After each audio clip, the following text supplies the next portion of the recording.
साथीहरू तपाईहरूको घरमा पनि तामाको भाँडा छ भने कसरी चम्काउने भनेर सोच्नु भएको छ भनेपछि होइन तपाईहरूलाई म एउटा आइडिया दिन्छु।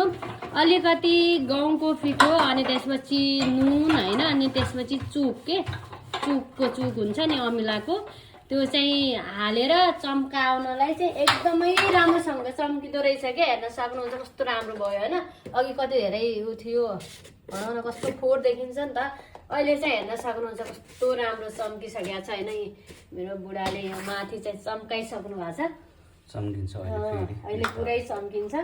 तपाईहरूको पनि घरमा तामाको भाँडाहरू छ या पूजाको भाँडाहरू छ भने यो तीनटा चिजहरू हालेर तपाईहरू साफ गर्न सक्नुहुन्छ है। हेर्न सक्नुहुन्छ एकदमै राम्रो देखिँदैछ होइन।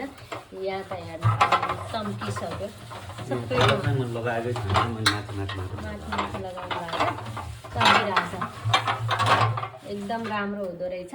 तपाईहरू छ भने यो आइडिया तपाईहरू पनि युज गर्नु होला अनि भयो कि भएन कमेन्ट पनि गर्नु होला है त। गर्मीको मौसममा चाहिँ पानी धेरै पिउनु होला है त, हाइड्रेटेड राख्ने आफ्नो होला। अनि तामाको भाँडा छ भने तामाको भाँडाको पानी पिउनु चाहिँ एकदमै राम्रो हुन्छ है त।